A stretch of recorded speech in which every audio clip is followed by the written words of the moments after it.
Hello friends. आज का हमारा टॉपिक है डिफाइन इनर्शिया। इनर्शिया को हमको डिफाइन करना और इनर्शिया ऑफ रेस्ट को समझेंगे आज हम, और इनर्शिया ऑफ मोशन को समझेंगे। ठीक है दोस्तों। दोस्तों आगे बढ़ने से पहले मैं आपसे मुझे रिक्वेस्ट करता हूँ, प्लीज दोस्तों मेरी वीडियो को लाइक करें, शेयर करें, सब्सक्राइब करना ना भूलिए। ठीक है दोस्तों, चलिए वीडियो स्टार्ट करते हैं।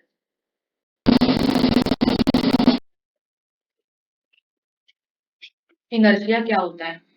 The natural tendency of the object to resist any change in the state of rest और of uniform motion is called inertia. मतलब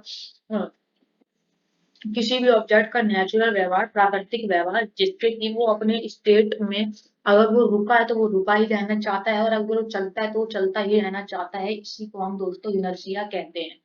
ठीक है दोस्तों, the natural tendency of the object to resist any change in the state of rest और of uniform motion is called inertia.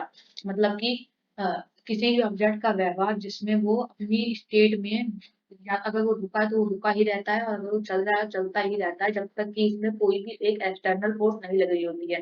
मतलब कोई भी उसमें एक एक्सटर्नल फोर्स जब तक नहीं लगेगी तब तक वो जिस स्थिति में है वो उसी स्थिति में रहना पसंद करता है। अगर वो रुका है तो रुका ही रहना चाहता है, और चलता है तो चलता ही रहना चाहता है। ठीक है दोस्तों, दो टाइप की इनर्शिया होते हैं, इनर्शिया ऑफ रेस्ट होता है और इनर्शिया ऑफ मोशन होता है। ठीक है, अब इन्हीं दोनों के बारे में समझेंगे। उससे पहले हम कुछ इंपॉर्टेंट पॉइंट समझ लेते हैं इनर्शिया के। जो एसआई यूनिट होती है ना दोस्तों इनर्शिया की, वो किलोग्राम है। मतलब जो स्टैंडर्ड यूनिट है इनर्शिया की वो किलोग्राम है, और अगर किसी भी ऑब्जेक्ट का मास बढ़ता है तो इनर्शिया जरूर बढ़ता है। मतलब कि जो इनर्शिया है ना किसी भी ऑब्जेक्ट का, वो उसके मास पे डिपेंडेंट होता है। मतलब कि हमें एग्जांपल से समझाता हूँ मैं आपको कि एग्जाम्पल के रूप में हम एक किसी को, कोई एक बच्चा है वो छोटी सी बॉल को तो उठा लेगा, लेकिन अगर हम कहें कि वो रॉक उठा के लाओ बड़ी सी, तो वो क्या उठा लेगा? बड़ी रॉक नहीं उठा पाएगा ना। क्यों? क्योंकि उसका मास ज्यादा होता है। मास ज्यादा होता है तो इनर्शिया ज्यादा होता है, और इनर्शिया ज्यादा होता है तो मतलब कि वो रेजिस्ट करता है any change in the state of rest. है ना? मतलब कि इनर्शिया ज्यादा होगा तो अगर वो ऑब्जेक्ट या वो रॉक अगर रुका है ना तो वो रुका ही रहेगा। और रुका ही रहेगा मतलब जितना मास लगेगा ना, मास जितना है ना, उसकी इनर्शिया में उतना ही फोर्स ज्यादा लगानी पड़ेगी उस बच्चे को। है ना? मतलब कि अगर वो रॉक है, वो रॉक अगर मास ज्यादा है उस रॉक का, तो वो हम उसको मुश्किल से हिला पाते हैं। क्यों? मास ज्यादा है, और मास ज्यादा है तो इनर्शिया बढ़ गई, इनर्शिया बढ़ गई। तो इनर्शिया का मतलब क्या होता है? अगर कोई भी चीज जिस स्थिति में होती है वो उसी स्थिति में रहना पसंद करती है, तो वो रेस्ट में रहता है, और वो रेस्ट में ही रहना चाहता है, जिससे कि हम उसको बहुत मुश्किल से ला पाते हैं। है ना दोस्तों? तो अब पढ़ते हैं इनर्शिया ऑफ रेस्ट क्या होता है। The tendency of the body to remain in position of rest unless acted by an external force. मतलब किसी भी बॉडी का व्यवहार जिससे कि वो रेस्ट में ही रहना चाहता है, वो जब तक कि उस पे कोई एक्सटर्नल फोर्स नहीं लगती, जब तक किसी भी ऑब्जेक्ट पे कोई एक्सटर्नल फोर्स नहीं लगती ना, तब तक वो रेस्ट पर ही रहना चाहेगा। है ना दोस्तों? यानी कि अगर वो ऑब्जेक्ट पे कोई भी एक्सटर्नल फोर्स नहीं लग रही ना, अगर वो रुका है तो वो रुका ही रहेगा, वो चल नहीं पाएगा। है ना फ्रेंड्स? यही होता है इनर्शिया ऑफ रेस्ट। है ना?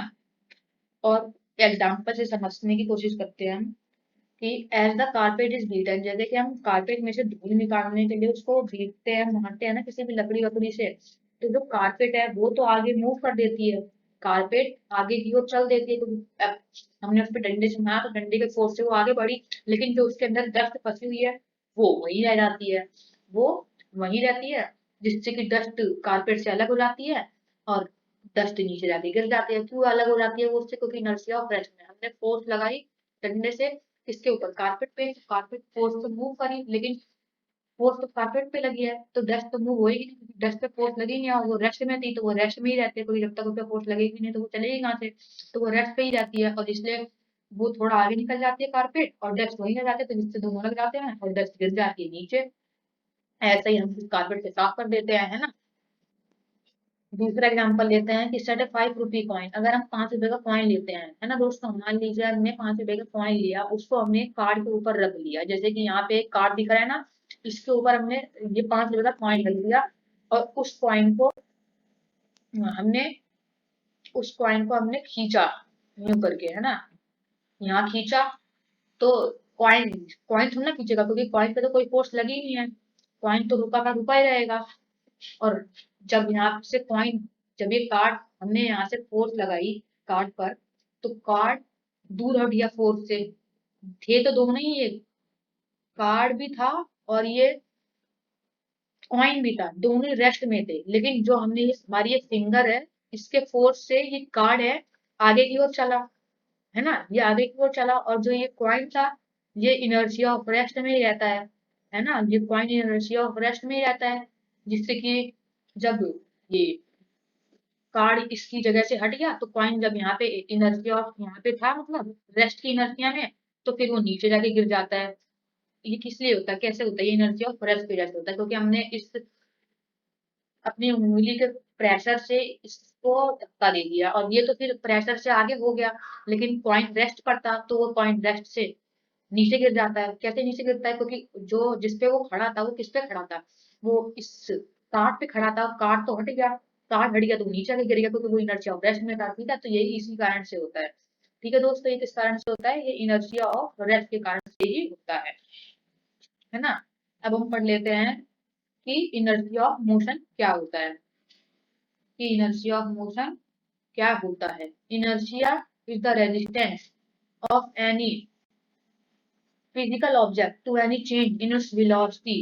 This includes to the change to the object speed or direction of motion। मतलब कि कोई inertia मतलब कि किसी भी बॉडी का वो नेचर जिससे कि अगर वो बॉडी चल रही है ना, तो वो चलना ही पसंद करती है, वो इनर्शिया ऑफ मोशन होता है। और अगर उसमें उसकी वेलोसिटी है ना, वो तो वो अपनी उसी वेलोसिटी पर ही चलना पसंद करती है, जब तक कि उस पर कोई एक्सटर्नल फोर्स नहीं लगती, है ना। अगर उस पर कोई एक्सटर्नल फोर्स नहीं लगता, तो वो चलती ही रहेगी, वो इनर्शिया ऑफ मोशन में ही रहती है ना। और हम एग्जांपल समझ लेते हैं कि जैसे कि जब हम बैठे हुए हैं कार में, हम एक कार में बैठे, हम कार में बैठे हुए हैं, हम अपनी कार पे बैठे हैं, कार में बैठे हैं, और कार मूव कर जाती है, मूव कर रही होती है, और एकदम से कार में ब्रेक लग जाता है, कार मूव कर रही होती है, कार में ब्रेक लग जाता है। तो हम अचानक से आगे की ओर गिरते हैं कि नहीं गिरते हैं, क्यों गिरते हैं, वो इनर्शिया ऑफ मोशन की वजह से ही होता है।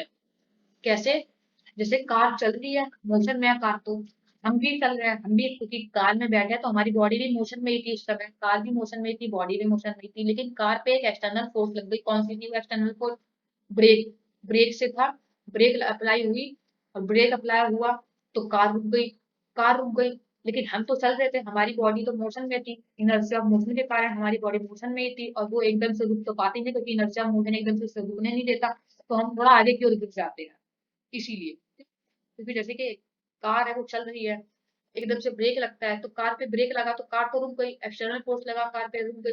लेकिन हमारे ऊपर तो कोई फोर्स लगता नहीं है, हम तो उस समय भी चल रहे होता है, उससे आगे की ओर आगे गिर जाते हैं। तो बस यही था इनर्शिया ऑफ मोशन। अगर दोस्तों आपको मेरी वीडियो अच्छी लगी तो प्लीज लाइक करें, शेयर करें, सब्सक्राइब करना ना भूलें।